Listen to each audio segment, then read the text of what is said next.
Hi friends, అందరికీ నమస్కారం. ఈరోజు మన Sushmita food menu YouTube channel ద్వారా కూరగాయల రారాజైన వంకాయ కర్రీతో స్పెషల్ కర్రీ తయారు చేయబోతున్నాను. మీరు అనుకున్నది గెస్ట్ చేసింది కరెక్టే, అదే గుత్తొంకాయ కూర అండి. ఈ మాదిరిగా మొత్తం అన్ని వంకాయలు అనేది కట్ చేసుకొని పెట్టుకోవాలి. చూసారు కదా, నేను అన్ని వంకాయలని కూడా చక్కగా ఇలా చూసుకుంటూ పువ్వు మాదిరిలా కట్ చేసుకుంటా ఉన్నాను. గుత్తి వంకాయలోనే మనం ముందుగా మసాలా దట్టించుకోవడానికి కావలసిన పదార్థాలు చూసుకుందాం. గుత్తి వంకాయలో మసాలా పట్టించుకోవడానికి ముందుగా నేను ఈ పేస్ట్ అనేది తయారు చేసుకున్నాను.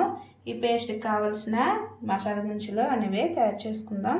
ముందుగా ధనియాలు, కొత్తిమీర, ఎండుమిర్చి, కరివేపాకు, శనగ పలుకులు, జీడిపప్పు, కొంచెం వెల్లుల్లి, కొంచెం అల్లం.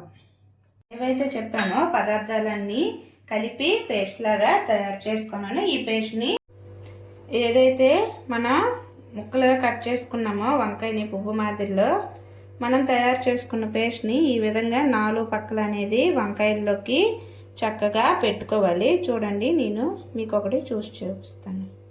ఇదిగోండి, ఈ విధంగా 4 పక్కలు కూడా మసాలా అనేది వంకాయలకు పెట్టుకుంటే వేపిన తర్వాత మన నోట్లో వేయగానే కరిగిపోద్ది. ఆ టేస్టే చెప్పలేము, అసలు అంత బాగుంటుంది.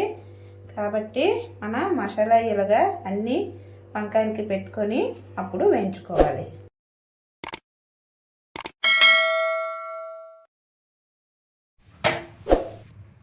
ముందుగా ఆయిల్ వేసుకుందాం, ఎందుకంటే వంకాయ ముక్కలన్నీ కూడా చక్కగా వేయించుకోవడానికి.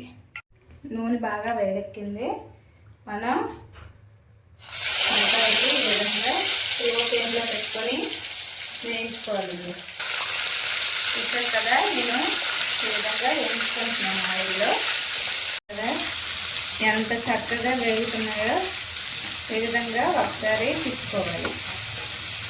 తిప్పుకొని 4 పక్కలు కాల్చుకుంటే బాగా కూర అనేది వస్తుంది. చూసారు కదా, వంకాయలు చక్కగా వేగిపోయి వీటిని బౌల్లోకి తీసుకుంటాం.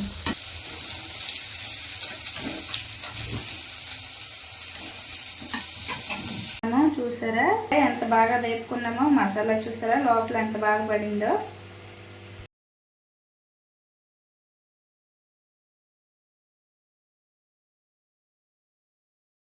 కాస్తని పోపులు, కరివేపాకు, పచ్చిమిర్చి,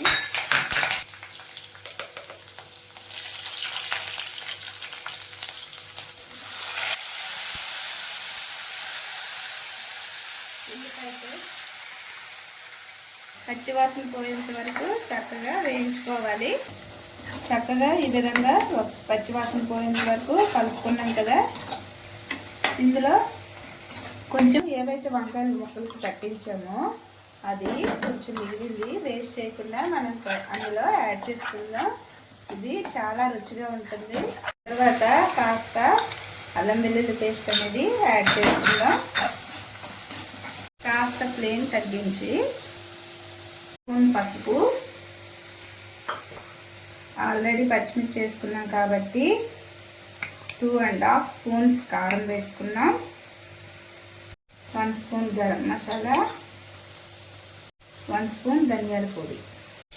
అన్ని పదార్థాలు కూడా చక్కగా కలుపుకోవాలి. అడుగంటకుండా ఉండడానికే నేను ఫ్లేమ్ అనేది స్లో ఫ్లేమ్లో పెట్టుకున్నాను, లేదంటే అడుగు పెట్టేస్తుంది.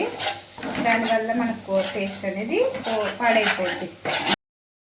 మసాలా చక్కగా యాడ్ అయింది. ఇందులో మనం టొమాటో అనేది యాడ్ చేసుకుందాం.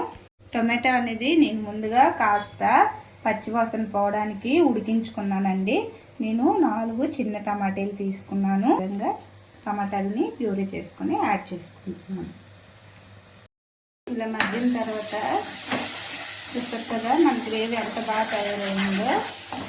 అప్పుడు సాల్ట్ యాడ్ చేసుకొని చక్కగా ఈ విధంగా కలుపుకోవాలి. ఈ విధంగా తయారైన తర్వాత 2 నిమిషాలు అనేది మూత పెట్టుకుని ఉంచుకుంటే నూనె అంతా పైకి వెళ్ళి చాలా బాగా వస్తుంది. చూసారా గ్రేవీ ఎంత బాగా తయారైందో. నేను మీడియం సైజు లోటాతోని వాటర్ అనేది యాడ్ చేసుకున్నాను. చేసుకున్న తర్వాత ఈ విధంగా చక్కగా కలుపుకోవాలి. ఇప్పుడైతే పులుపు వాడట్లేదు. మీకు అవసరమైతే మీకు ఇష్టమైతే పులుపు కూడా యాడ్ చేసుకోవచ్చండి. చూసారు కదా మన జ్యూస్ అనేది ఎంత బాగా వచ్చిందో. తర్వాత చూసారు కదా ఈ జ్యూస్లో మనం వేయించుకొని ఉంచుకున్న వంకాయలు అనేవి యాడ్ చేసుకుందాం.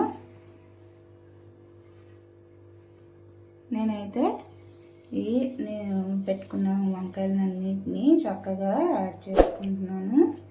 చూడండి ఈ విధంగా యాడ్ చేసుకోవడం వల్ల ఏంటంటే అందులోకి మొత్తం అనేది మసాలా అంతా మనం ఏదైతే పెట్టుకున్న మసాలా అంతా చక్కగా యాడ్ అవుతుంది. ముక్క నోట్లో పెట్టగానే వెన్నపూసలా కరిగిపోద్ది. చూసారుగా చక్కగా మునిగేటట్టు ఈ విధంగా గరిటతో ఒకసారి అనుకొని మూత పెట్టుకోవాలి.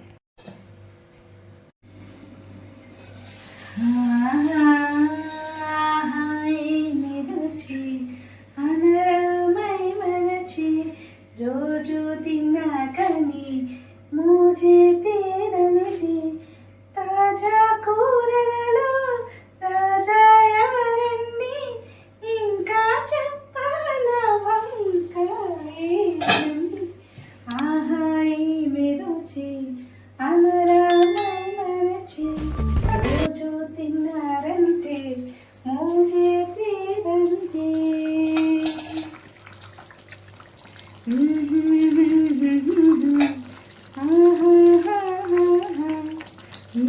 సూపర్. చూసారు కదా మన గుమ్గుమలాడే గుత్తొంకాయ ఎంత బాగా వచ్చిందో చూడండి. నోట్లో వేసుకుంటే వెన్న పూసలా కరిగిపోతుంది. మీరు కూడా ఇలాగా ట్రై చేయండి ఫ్రెండ్స్. మన ఛానల్ని కొత్తగా ఎవరైనా చూసినట్లయితే సబ్స్క్రైబ్ చేయండి, లైక్ చేయండి, సపోర్ట్ చేయండి ఫ్రెండ్స్. బెల్ సింబల్ అనేది ఖచ్చితంగా నొక్కడం మర్చిపోవద్దు. ఎందుకంటే నేను చేసే మరిన్ని రెసిపీస్ అనేది మీకు నోటిఫికేషన్ రూపంలో వస్తుంది. మన కూర అనేది గ్రేవీతో పాటు గుత్తొంకాయ అంతా చాలా దగ్గరగా వచ్చింది. ఇప్పుడు కాస్తంత జీడిపప్పు వేయించుకున్నాను. ఇదిగోండి నేను వేసుకుంటున్నాను. జీడిపప్పు వేసుకుంటే ఆ టేస్టే వేరు. గార్నిష్ కోసం కొత్తిమీర అనేది యాడ్ చేసుకున్నాను. ఇంకా సూపరే సూపర్.